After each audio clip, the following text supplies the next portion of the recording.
자, 우리 이제 큐티가 이제 마태복음으로 돌아왔습니다. 저는요 매달 이렇게 큐티 책이 새로 나올 때마다 굉장히 기대가 되고 그래요. 왜냐하면 이렇게 큐티를 묵상하고 이게 이것으로 말씀을 함께 나누다 보면 저도 너무 재밌어요, 말씀이.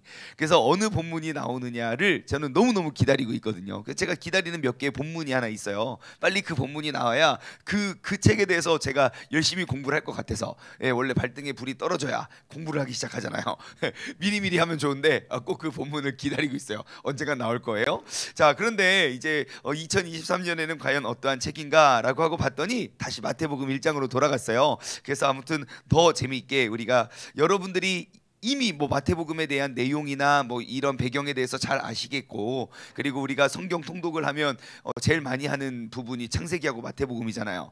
그래서 많이 익숙하고 친숙한 본문 으로 알고 있어요. 하지만 이번에 우리가 다시 한번 마태복음을 조단 이렇게 묵상해 가면서 하나님께서 우리에게 매일 허락하여 주시는 그런 귀중한 은혜의 주인공이 우리 모두가 되었으면 좋겠습니다. 자, 마태복음 1장 1절부터 보시면 이제 족보로 시작이 됩니다. 우리가 잘 알다시피 이제 족보로 시작이 되는데, 자, 마태복음 1장은 예수 그리스도께서 나심, 그 예수님의 오심을 우리에게 알려주고 있는데요. 그 예수님의 족보, 그 마태복음 1장은 누구의 족보인 줄 아십니까? 네, 마태복음 1장은 예수님께서 나타나시는, 그러니까 예수님을 소개하기 위한 족보인데요. 예수님을 소개하기 위한 족보인데 1장 17절에 보면 아주 특이한 그런 모습이 여기 나와요. 그런즉 모든 대수가 아브라함부터 다윗까지 14대요, 다윗부터 바벨론으로 사로잡혀갈 때까지 14대요, 바벨론으로부터 사로잡혀간 후에 그리스도까지 14대더라 그래요. 14라는 숫자가 3번이나 반복돼요. 왜 그랬을까요? 이유가 있을까요? 우연일까요? 여러분, 3이라는 숫자의 의미는 아시죠? 3은 뭐죠? 완전수예요.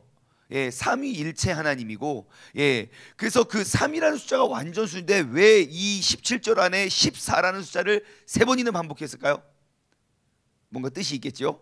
네, 사실 이 족보를 우리가 이제 쭉 마태복음 1장의 족보를 보면은 우리는 이제 이 이야기를 들으면 뭐 예수님의 족보구나, 이렇게 이름이 이렇게 있고 별로 나와는 이렇게 별로 이렇게 은혜스럽지 않은, 이렇게 막 은혜 받기가 쉽지 않은 그런 본문 말씀이구나라고 생각하고 우리가 족보를 넘어갈 때가 많은데, 아마 이 17절을 딱 들었을 때 유대인들은요 딱 머릿속에 떠오르는 명확한 인물이 있습니다. 14대요, 14대요, 14대가 3번이나 반복됐다는 것은 지금 이 족보, 마태복음 1장에 나오는 족보는 누구의 족보구나라는 걸 명확히 알 수 있는 한 인물이 있어요. 왜냐하면 이 헬라어에는 그 알파벳의 숫자의 의미가 있거든요. 우리는 예를 들어 1, 2, 3, 4층을 어떻게 표기한, 그 엘리베이터 보면 어떻게, 그러니까 숫자가 아닌 다른 알파벳으로 표기한 게 뭐가 있죠? F층이라고 해요. 왜요? 4번째 나오는 알파벳이거든요. 그러니까 그 알파벳이 가지고 있는 숫자가 있어요. 기역 니은은 알파벳은 없어요, 그렇죠? 근데 하지만 우리가 1, 2, 3, 4 대지 1, 2, 3, 4 소재 1, 2, 3, 4 할 때 기역 니은 디귿 리을을 쓸 때도 있죠. 근데 헬라어에는 그 의미를 갖고 있어요. 그 알파벳이 숫자를 갖고 있어요. 그래서 뭐 알파, 베타, 감마, 델타 이렇게 해서 쭉 하면요, 14라는 숫자는 누구를 의미하냐면 바로 다윗을 의미해요. 그래서 숫자 14를 쓰면 유대인들은 다 이게 지금 다윗을 의미하는구나 라는 걸 모두가 알고 있었어요.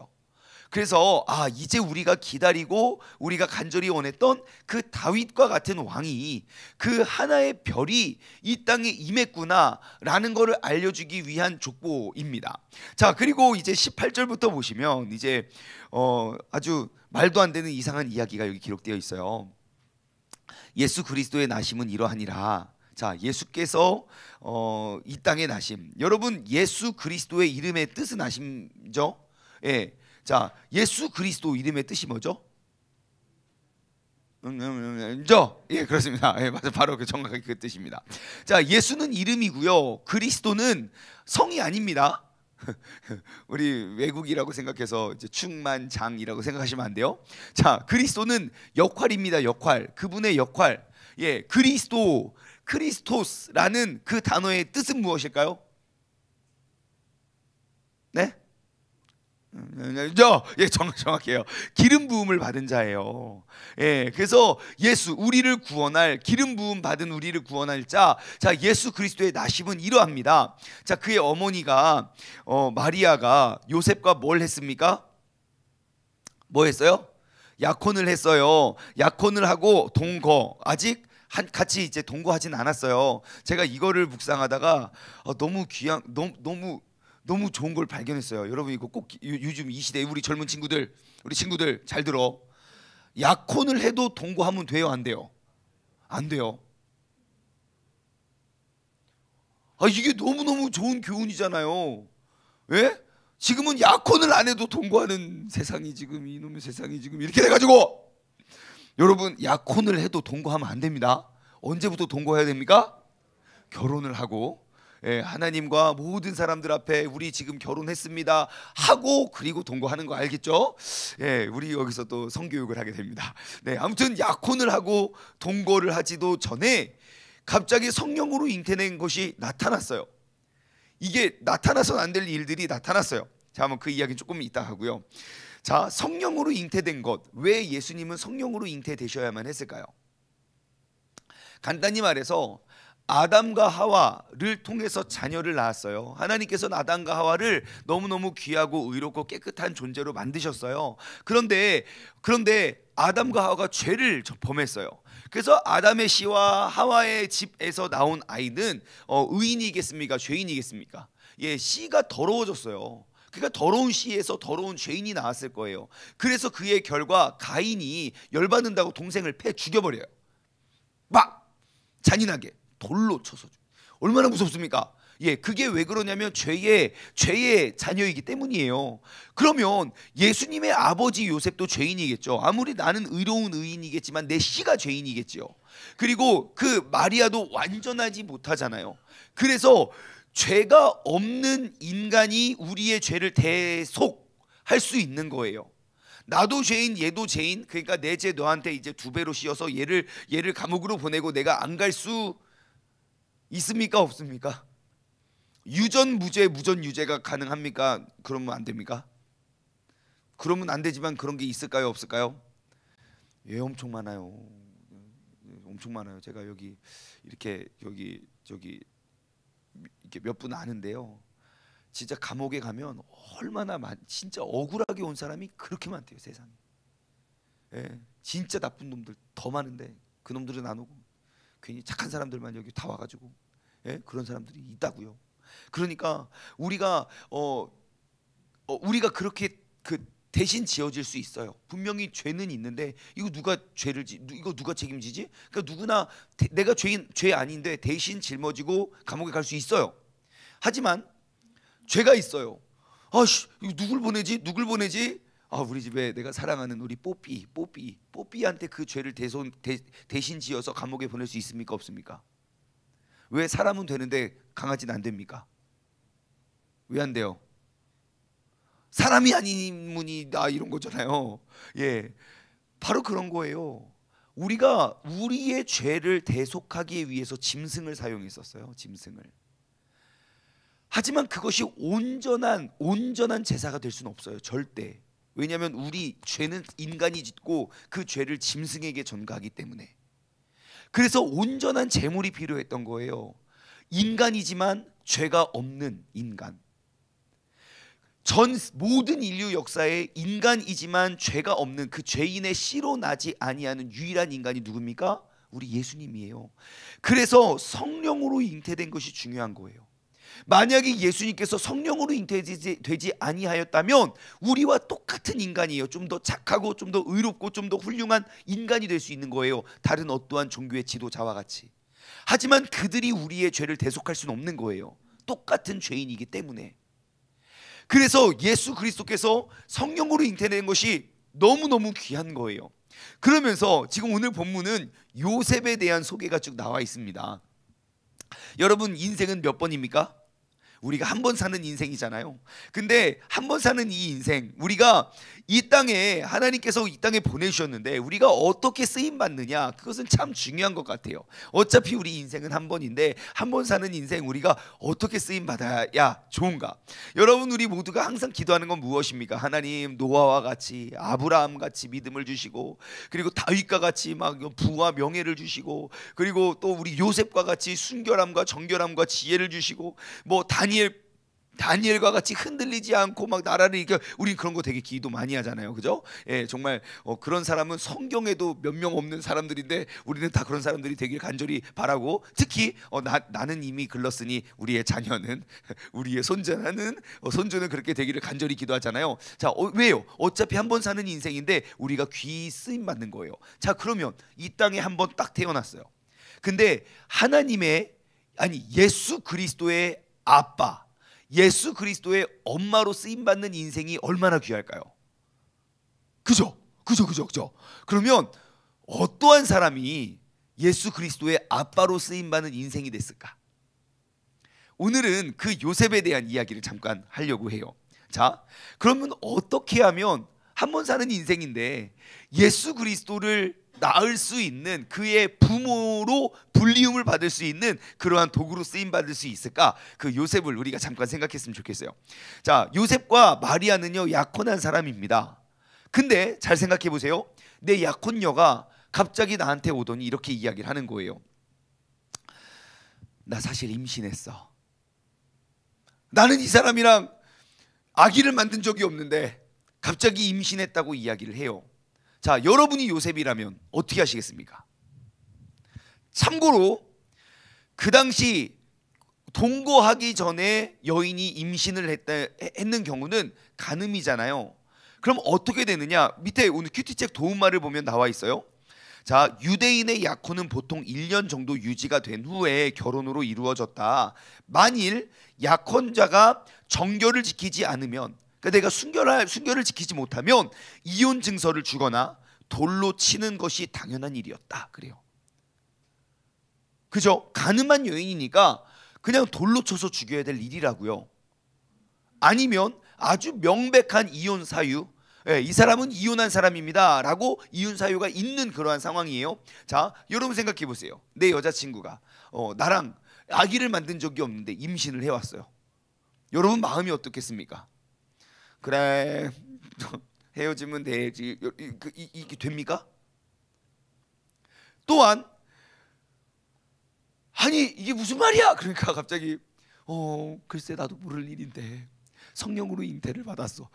무슨 말입니까? 여러분, 여자친구가 갑자기 여자친구 약혼녀가 갑자기 임신을 해가지고 배가 점점 불러오는데 성령으로 잉태했다면 여러분 어떻게, 아멘, 여러분 받아들일 수 있습니까? 이거 피가 거꾸로 쏟을 일 아닙니까? 근데 진짜 대단해요. 19절 보니까 그의 남편 요셉은 의로운 사람이라 그래요. 그 뒤에 따르는 말, 그를 드러내지 아니하고 가만히 끊고자 하여. 이게 무슨 말이냐면요, 이게 무슨 말이냐면 지금 이 여인은 이미 가늠한 여인이 된 거예요. 임신을 해왔으니까요. 그러면 둘 중 하나예요. 돌로 쳐서 죽이든지 아니면 이 사람을 이혼 증서를 써서 보내든지예요. 요셉은 뭐를 택했습니까? 그를 드러내지 아니하고 가만히 끊고자 했어요. 제가 이것을 이제 저의 올해 목표는 영어 큐티를 좀 해보자. 그래서 제가 영어 큐티책을 이렇게 폈거든요. 그러니까 조금 이 의미가 오더라고요. 이게 뭐냐면 그는 원하지 않았어요. 그녀를 많은 사람들 앞에 그녀가 그러한 사람이라는 것을 들추어내기를 원하지 않았다는 거예요. 이 여자는 비록 그러한 결과는 있지만 원래부터 그러한 여자이가 아니라는 것을, 그러니까 원래 그러한 여자라는 것을 많은 사람들 앞에 이렇게 비추기를 원치 않았다는 거예요. 그래서 그냥 조용히 이 여인을 잊고 싶었던 거예요. 생각해 보세요. 원래 이렇게 날라리가 또 사고 쳤다고 하면 그러려니 하죠. 근데 이렇게 순결하고 정결하고 진짜 안 그럴 것 같은 사람이 나가서 아기를 임신해 오면 어떻겠습니까? 여러분들이 그 남자친구였어요. 어떻게 하겠습니까? 더 배신감은 더 크게 다가올 거예요. 그죠? 아, 옛날에 그랬던 애가 한 번 더 실수했어. 뭐 그거는 뭐 그것도 열받을 일이지만 그래도 이해는 할 수 있을 것 같아요. 근데 절대 그럴 것 같지 않은 그 사람이 그렇게 임신을 해오면 아마 그 배신감은 세상 무엇과도 대체할 수 없었을 것 같아요. 그런데 이 요셉은요, 그러한 배신감까지도 품을 수 있는 자였어요. 대단하지 않습니까? 여러분, 예수님의 아버지로 쓰임받을 사람의 인품은 이 정도 되더라고요. 대놓고 이렇게 배신하는 그 배신하는 여자까지도 내가 품을 수 있는 인품을 가지고 있어요. 여러분, 그 다음에 천사가 나타나요. 20절 말씀 볼까요? 이 일을 생각할 때에, 이 일 무슨 생각했을까요? 무슨 생각했을까요? 어떻게 이럴 수가 있냐고, 어떻게 나한테 내가 지금 이렇게 뭐 이 진짜 내가 진짜 막 맨날 막 이를 빡빡 갈면서 가슴을 쳤을 것 같습니까? 제가 이번에 묵상하면서 다르게 생각 들더라고요. 어떻게 하면 이 여자를 그냥 이렇게 잘 보낼 수 있을까를 생각했을 것 같아요. 천사가 요셉에게 미리 나타나고 마리아에게 임신을 준 게 아니라고요. 그 임신한 사실이, 성령으로 임신한 사실이 밝혀진 이후에 이 일에 대해서 어떻게 할까 생각하고 있을 때에 주의 사자가 그의 꿈속에 나타나요. 그것이 아버지 요셉, 예수 그리스도 아버지 요셉의 인품인 거예요.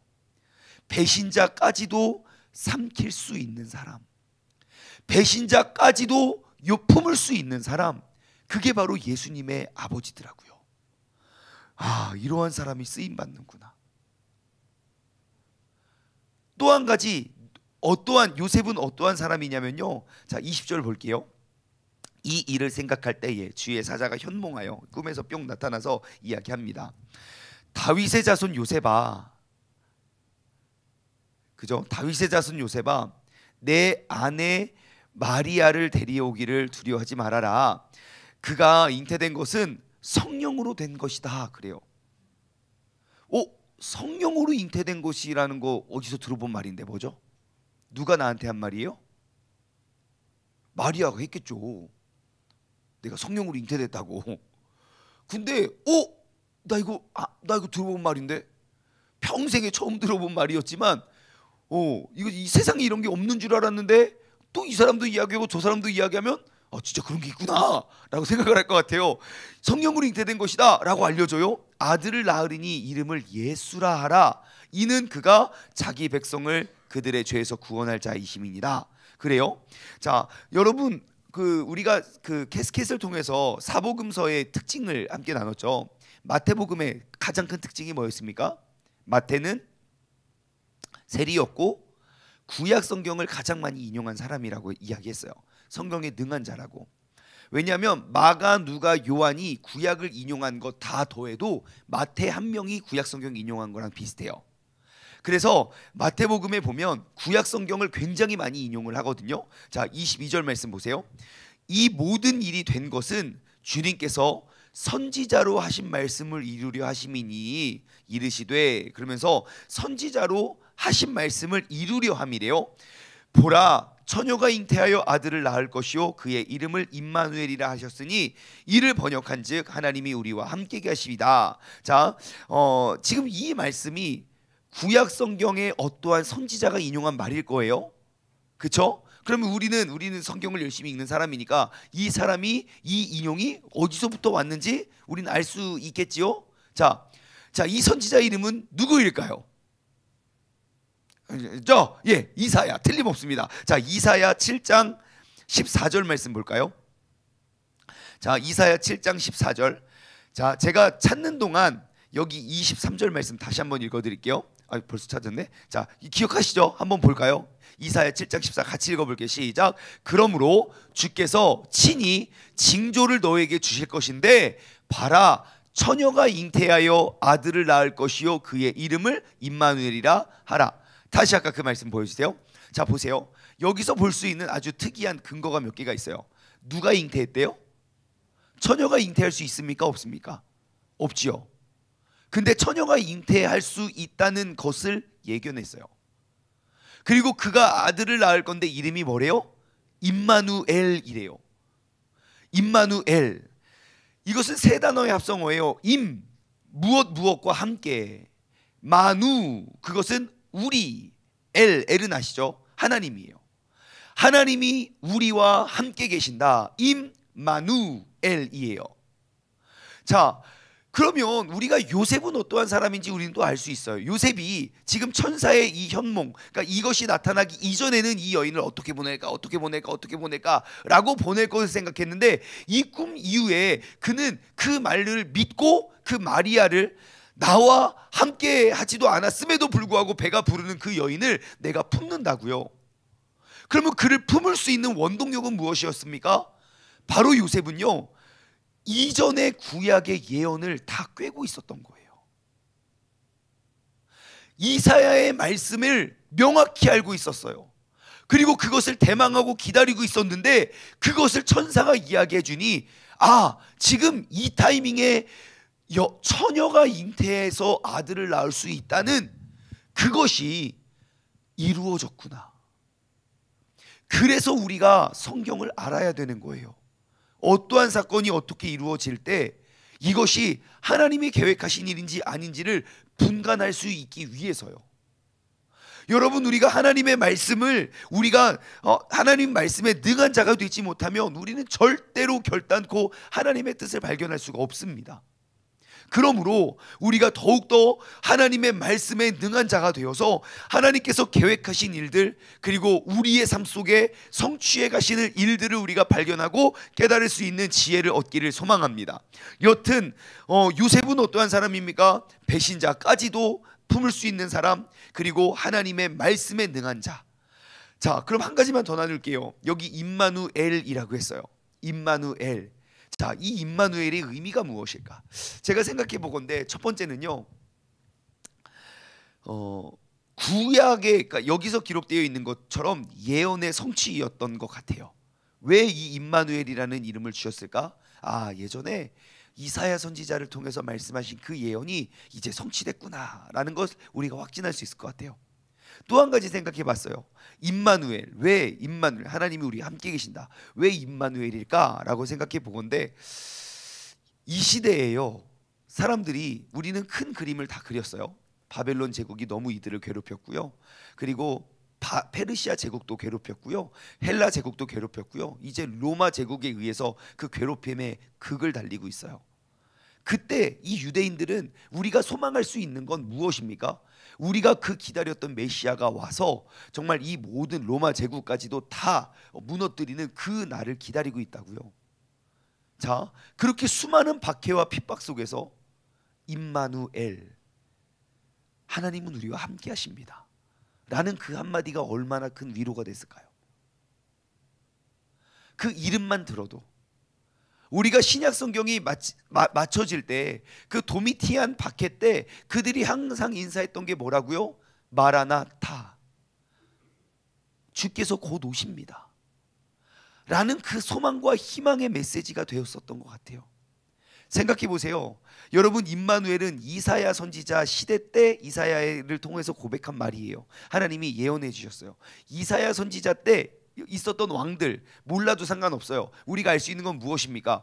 여러분, 나라가 너무너무 말도 잘 듣고 순종 잘하고 그럴 때에 하나님이 정말 이렇게 강한 선지자를 보냈을까요? 아무리 이야기를 해도 말도 안 듣고 듣지도 않고 이것들이 진짜 막 하나님 막 힘들게만 했던 사람이 있을 때 이런 강한 선지자를 보냈겠습니까? 당연히 후자겠죠. 그러니까 엘리야가 활동했었던 시대에 백성들과 왕들이 좋은 왕, 좋은 백성이었을까요? 거식이었을까요? 당연히 거시기죠. 이사야가 그래요. 하나님 나를 보내주세요. 그래서 내가 가겠습니다 그래요. 하나님이 그래 이사야 너 가라 그러면서 하는 말이 뭔지 아세요? 네가 말해도 그들은 듣지도 않고 네가 아무리 설명해도 그들은 변화되지 않을 거라고. 예, 귀가 멀고 눈이 멀고 귀가 먹은 그런 백성에게 가서 전하라고. 그러한 상황 속에 하나님은 임마누엘을 약속하세요. 주님 우리와 함께 계십니다. 여러분 2023년 새해를 어떻게 맞으셨습니까? 정말 희망적이고 너무너무 기대돼요. 이제 2023년 어떠한 일을 이루실지. 그런 사람 저 진짜 거의 못 봤어요. 예. 모든 것들이 힘들고 어려운 상황 속에 오늘 주님께서 우리와 약속하시는 이 한 단어를 기억하십시오. 임마누엘. 주께서 우리와 함께 하십니다. 아무리 힘들고 어려운 상황 속에서도 가장 명확한 빛이 돼요. 주님께서 나와 함께 하시는데 무엇이 그 염려할 일입니까? 뭐가 그렇게 걱정할 것입니까? 주께서 나와 함께 하시지 않음이 가장 큰 걱정인데 주님께서 우리와 함께 하시잖아요. 그러니까 우리는 견뎌낼 수 있는 거예요. 그래서 우리가 이 한 해를 임마누엘의 하나님과 함께 나아갈 수 있는 거예요. 여러분 오늘 하루를 사실 때, 그리고 올 한 해를 살아가실 때 여러분 임마누엘의 하나님의 그 임마누엘의 예수 그리스도를 우리가 기억했으면 좋겠어요. 주님께서 우리와 함께 하십니다. 임마누엘. 기도하겠습니다. 하나님 아버지 감사합니다. 새해가 밝았습니다. 우리가 그 신년 벽두에 주님 앞에 찾아 나와 우리가 함께 새벽 제단을 쌓았는데 주님께서 우리에게 임마누엘을 다시 한번 약속해 주심에 감사드립니다. 정말 올 한 해를 우리가 예측하고 예상해 보건대 분명히 작년보다는 더 힘들 것입니다. 물가는 더 오를 것이고 경제적으로 더 힘든 일을 겪을 것이고 정말 어렵고 힘든 상황들이 예측이 되지만 우리가 그럼에도 불구하고 우리가 절망하지 않을 수 있는 이유는 임마누엘의 하나님, 우리와 함께 계시는 그 하나님이 우리와 함께 계시기 때문입니다.